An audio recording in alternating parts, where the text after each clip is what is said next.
તારીખ 27/4/2025 ના રોજ એરપોર્ટની સામે ખુલ્લા ચોગાનમાં એક સમૂહ લગ્ન યોજાયેલા હતા. જેમાં 555 જોડાઓનું લગ્ન કરવામાં આવેલા. એ દરમિયાન સમૂહ લગ્ન પૂરા થયા બાદ લખતર તાલુકાના સુરેન્દ્રનગર જિલ્લાના નવગણભાઈ કમાભાઈ રોજેસરા તથા સોનલબેન વસંતભાઈ વોરા આ બે અરજદારોએ કોડા પોલીસ સ્ટેશન ખાતે એક અરજી મોકલાવેલી.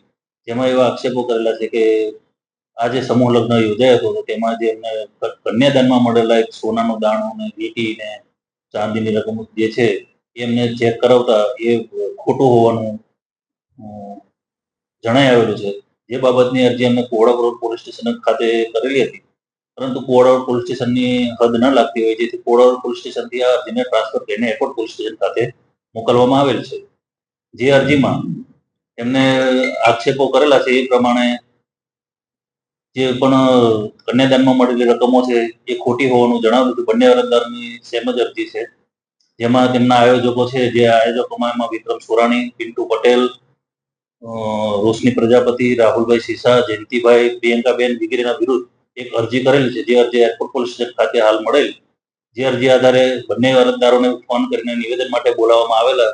પરંતુ નિવેદનો બોલાવવા માટે ફોન કરેલો તો એમને જણાવ્યું કે એક અરજદારે જણાવ્યું કે હું અમદાવાદ ખાતે લગ્ન પ્રસંગમાં આવેલો છું અને બેન સોનલબેન કરીને એમને પણ કીધું કે હું કામમાં છું જેથી અમે 2-3 દિવસ પછી નિવેદન માટે આવીશું.